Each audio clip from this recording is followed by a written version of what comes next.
Evet, fırsat buldukça Timur Akbok'la beraber dünya sokaklarından, farklı coğrafyalardan size yeni videolar yapacağız. Bugün Barcelona'dayız. Gaudi'nin olağanüstü şaheseri olan bitmeyen kilisesi önündeyiz. Kutsal Aile malum. Birazdan anlatacaklarım çok önemli.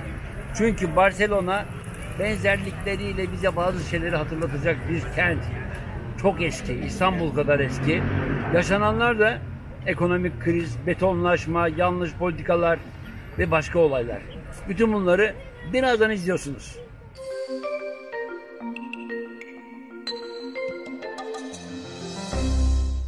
Şimdi Katalonya, Barcelona malum 4 sene önce ben buralardaydım. 5 sene oluyor hatta. 2014'te gelmiştim. 2014 niye önemli?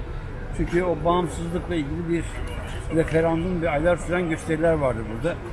Burası bağımsız olmak istiyor. Niye? 300 sene önce İspanyollarla bir savaşa tutuştular. Gariptir, o dönemde İngiltere'nin gaza getirdiği Katalanlar İspanya kralına ve onların tabii ki hamisi olan Fransa'ya karşı kafa tuttular. Burada inanılmaz bir katliam oldu. Yenilgilerini kutluyorlar gariptir. Çünkü çok şey öğrendik diyorlar biz o yenilgiler. Bizim gibi ülkeler biraz komplekse girerler. Bütün savaşları kazandık ama hakemler başka ülkeden deyip hep kendilerine bir mazeret ararlar ama Katalonlar o 300 sene önceki mağlubiyetlerini bir törenle kutluyorlar 11 Eylül'de. Ve benim katıldığım törende de o gün bağımsızlıkları için hareketlendiler. Biz de nedense hep zaferlerle anlatırız tarihimizi. Hep zaferlerimiz vardı deriz. Ama hiçbir zaman yenilgilerden bahsetmeyiz. Burada Katalanlar tam 300 yıl önce çok ciddi bir hezimete uğradıkları bir savaşı bugün bir bayram gibi anıyorlar. Ders alıp tabii ki. Ama amaçları farklı. İspanya'nın bütün yükünü biz taşıyoruz. Ekonomiyi biz kalkındırıyoruz. Vergiyi biz veriyoruz. Ama payımıza düşen hep yokluk oluyor diyorlar. Ve bir farklı açıdan bağımsızlıkları istiyorlar. Aylar sonra referandum yapıldı.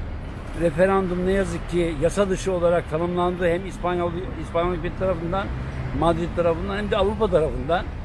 Ve gariban 12 tane milletvekili şu anda hapiste. Yani yıllardan beri yargılanıyorlar.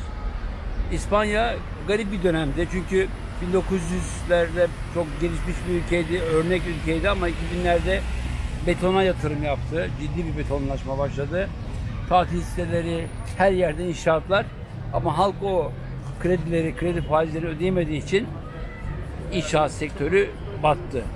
Betona gömülen paralar İspanya'nın üzerine adeta bir beton gibi düştü.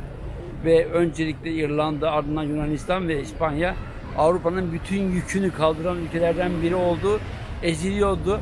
Avrupa topluluğu bütün bunlara içinde sorunsuz bir İspanya isterken Katalonların tıpkı Basklar olduğu gibi yıllar sonra biz bağımsız olmak istiyoruz. Biz bu ülkenin yükünü taşımak istemiyoruz. Biz artık üzerimize düşen yükü kendi halkımız için kaldırmak istiyoruz dediler. Çünkü ekonominin önemli bir girdisi bu bölgeden sağlanıyordu. Yani baktığınız zaman İspanya ekonomisinin neredeyse 5'te 1'i bu bölgeden çıkıyordu ama ne yazık ki onlara geri dönüş bu kadar olmuyordu. Paylarını alamıyorlardı. O yüzden biz bağımsız olmak istiyoruz derken en büyük şaplak Avrupa'dan geldi. Bütün bunların ardından ben o dönemde buradaydım.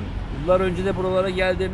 İşte bir tek Barcelona malum kulüpleriyle ayakta her yerde alkışlanıyor ama Avrupa topluluğu pek Katalonlara iyi bakmıyor.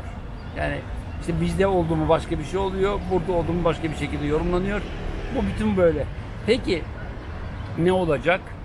Önümüzdeki günlerde Nisan ayında bir seçim var. Ardından yeni seçimler de yapılabilir ama Avrupa kendi içinde böyle parçalanmaları topluluk bünyesi içinde Avro'nun yani Euro'nun kullanım alanları içinde istemiyor.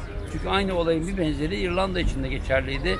Kuzey İrlanda sorunu varken İngiltere işte ben bu sorun dışarıdan kaçınmasın barışı başlatırım demişti ama o barış tehlikede. Kuzey İrlandalı Katoliklerle Protestanlar arasında bitmeyen, yüzyıllara dayanan bir kin ve nefret ve intikam var. İşte dindarlık ve kindarlığı orada görüyoruz. Ne yazık ki o kin, o öfke, o intikam hırsı halkları birbirine düşman ediyor ve aralara kapılar konuyor. Yani bütün bu olaylar bu bölgede de vardı. Yıllarca Bask bölgesinde vardı. Şimdi Katalonya'da var.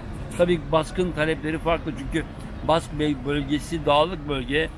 Fransa ile komşu. Aynı sorunun bir benzeri Fransa'da varken Fransa akılcı yöntemlerle sorun olmaktan çıkardı ama İspanya Franco zamanında baskılara korkunç ama korkunç işkenceler yaptı.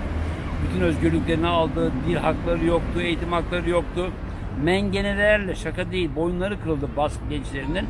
Şimdi orası sessiz. Çünkü komşu Fransa tamam dedi. Bu İspanya'nın iç sorunu. Ben müdahale etmiyorum. Ama Katalonya bu bölge, Barcelona'nın başında olduğu bu bölge ne yazık ki biz hak ettiğimizi alamıyoruz deyip sokaklara çıkıyorlar, bağırıyorlar. İçeride olan, tutuklu olan milletvekillerinin duruşmalarında destekler yapıyorlar. Bütün bunlara tanıklıkları geçmiş videolarımızdan aktarmaya çalıştık şu ana kadar. Ama ne bekliyor İspanya'yı, Katalonya'yı ve Barcelona'yı onu bilemiyoruz. Bu bölge mimarisiyle, diğer sanat dallarıyla dünyada önemli isimlere vatanlık yapmış bir bölge. Yani Picasso'su, Dali'si hep buradan geçmiş. Peki sadece bu mu? Hayır, Gaudi'nin dışında burada mimarların çoğu dünya piyasasında çok önemli eserler bırakmış. Akdeniz'in güzel ritmi, o Kuzey Afrika'dan gelen güzel rüzgarlar Pirene'lere çarptığında tıpkı Andalusya'da olduğu gibi buraya müthiş eserler kazandırmış. Ama buranın insanı bu çalışkanlığının karşılığını alamadığını söyleyip isyan ediyor. Bakalım ne olacak? Biz Gaudi'yi gezdik. Muhteşem bir mimari. 1800 sonlarında başlayan bir çalışmaydı. Kendisi 1826'da tramvay altında hayatını kaybedince o çalışma ondan sonra onun öğrencisi olan mimarlar tarafından böyle devam ettiriliyor.